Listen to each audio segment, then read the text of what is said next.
जो कराची में हमारे मैंडेट पे डाला गया है, डाका डाला गया, इनसे पूछे, उनको पता है कि वो हारे हुए हैं। जो इस्लामाबाद से उनको पता है कि वो हारे हुए हैं। जो पिंडी डिवीजन से है उसको पता है कि वो हारे हुए हैं। उसने जो वजीर आजम बनाया किया, उस वजीर आजम की कोई से है, उसकी कोई वैल्यू है, उसकी कोई अखलाकी कुव्वत है? मैं यहाँ साहब से पूछना चाहता हूँ कि थोड़ी आपके अंदर कोई जमीर जाग रहा है कि नहीं जाग रहा? कोई शर्म, कोई चीज महसूस हो रही कि नहीं हो रही? आप किस किस्म की जो है ना इस मुल्क को बहरानों से निकालेंगे? सबसे पहले हमारा मुतालिबा है कि जो रिगिंग हुई है इसके ऊपर जो है ना असद कैसर इस वक्त इजहार ख्याल कर रहे हैं। चंद लम्हे पहले बिलावल भुट्टो जरदारी बातचीत कर रहे थे और इस बातचीत में उन्होंने मुतालिबा किया है और चंद उन्होंने एडवाइस भी फ्लोट की है हाउस में, और उसमें अहम तरीन जो थी, उन्होंने कहा कि जो मेरे मंशूर की बात कर रहे थे, मैं उनको बताना चाहता हूं कि मैं अपना मंशूर भूला नहीं, और मैं ये कहना चाहता हूं कि 2015 में जो डेवोल्यूशन होना चाहिए था।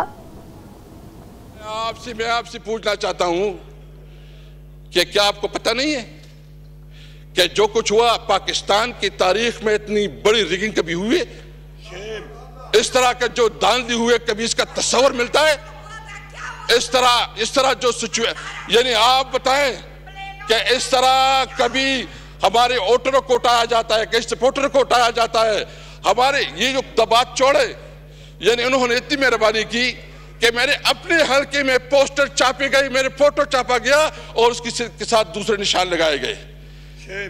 ये जो निगरान हुकूमत है उसका ये काम था। मैं एक और पूछना चाहता हूं, हमारे साथ सीनियर लीगल लोग बैठे हैं, कि जो पंजाब की निगरान हुकूमत कितनी टाइम रही है? 1 साल। असद कैसर इजहार ख्याल कर रहे हैं और अपनी बातचीत में सबसे पहले उन्होंने महमूद खान अचकज़ाई के घर पर छापे की शदीद अल्फाज में मज़म्मत की है। उन्होंने कहा कि हम डर और खौफ के दौर से निकल चुके हैं, हम कुंदन बन चुके हैं। सजा का मकसद पीटीआई कारकुनान को इलेक्शन से कबल मायूस करना था। साइफर पर गन पॉइंट पर सजा दिलवाई गई। साइफर पर सुप्रीम कोर्ट जुडिशल कमीशन बनाया जाए। उन्होंने कहा कि 14 घंटे प्रोसीडिंग चलती थी और यूं लगता था कि जैसे जज के सर पर या गन पॉइंट पर उनसे फैसला करवाया जा रहा है। उन्होंने कहा कि आधी रात को हमें घरों से उठाया जाता था और हमें ले जाया जाता था और हमसे कहा जाता था कि परवेज खटक की पार्टी को ज्वाइन करो, तहरीक इंसाफ को छोड़ दो। उन्होंने कहा हम पर मुसलसल दबाव था, लेकिन उसके बावजूद हमने तहरीक इंसाफ से या बानी पीटीआई से अलहदा होने का नहीं सोचा, और हम ये कहते थे कि अगर आज आप ये कर रहे हैं तो कल किसी और के साथ भी ये हो सकता है। ये पाकिस्तान का नुकसान है। और मैं आज भी कहना चाहता हूं, मैं आप सबसे कहना चाहता हूं कि बजाय इसके कि आप हमें कहें कि हम आपके साथ चलें, हम आपको दावत देते हैं कि आप हमारे साथ चलें, क्योंकि आज ये हमारी माओ बेटियों के साथ हुआ है, कल को ये आपके साथ हो सकता है। उन्होंने कहा यहाँ जो बैठे हैं उनको खुद अपने जमीरों की परवाह नहीं है, इनके घरों में बैठी बीवी बेटियों की इनको परवाह नहीं है। इस किस्म की बातें की आज असद कैसर जब वो खिताब करने आए। उससे चंद लम्हे पहले बिलावल भुट्टो जरदारी खिताब कर रहे थे। उन्होंने चंद एक तजावीज़ जो है फ्लोट की हैं और उन्होंने कहा कि मैं चाहता हूं कि 18 वजारतें जिनका सालाना खर्चा जो है वो 328 बिलियन है, इनकी डेवोल्यूशन 2015 में हो जानी चाहिए थी। अगर ये डेवोल्यूशन हो चुकी होती तो जिस तौर से कल वजीर आजम या शहबाज शरीफ ने PIA के लिए कहा कि हमें 800 बिलियन दरकार थे, वो शायद हम अपना हदफ मुकम्मल कर पाते। उन्होंने तजवीज़ दी और इस तजवीज़ के अंदर उन्होंने कहा कि सूबे अपना रेवेन्यू इकट्ठा करते हैं, लेकिन FBR विफाकी तौर पर इसे कलेक्ट करता है।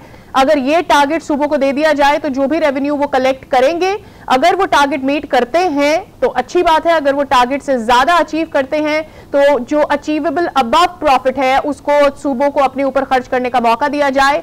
और अगर ऐसा ना हो कि वो अपना टारगेट अचीव कर सके तो सूबा अपने बजट में से उस टैक्स कलेक्शन को पूरा करे। साथ ही उन्होंने कहा कि मैं चाहता हूं कि 9 मई के मामले के ऊपर जुडिशल इंक्वायरी बननी चाहिए। उन्होंने कहा कि मैं इलेक्टोरल और जुडिशल रिफॉर्म्स की तरफ तमाम अपोजिशन को दावत देता हूं। उन्होंने कहा कि मैं चाहता हूं कि इस बार जो धांधली हुई है आइंदा कभी भी ना हो।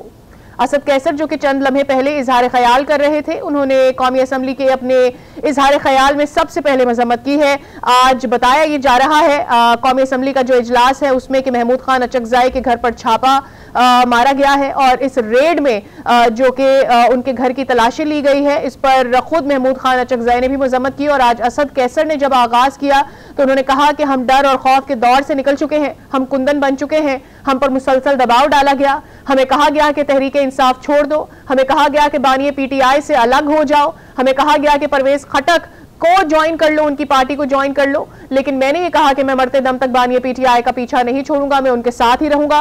उन्होंने कहा कि मैं यहाँ अवान में बैठे लोगों से ये कहना चाहता हूं, जो आज हमारे साथ हुआ है खुदा ना खास्ता कल किसी और के साथ हो सकता है। जो चादर और चार दीवारी के तकद्दुस को पामाल किया हुआ है, वो किया गया है, वो कल किसी और के घर में भी हो सकता हो।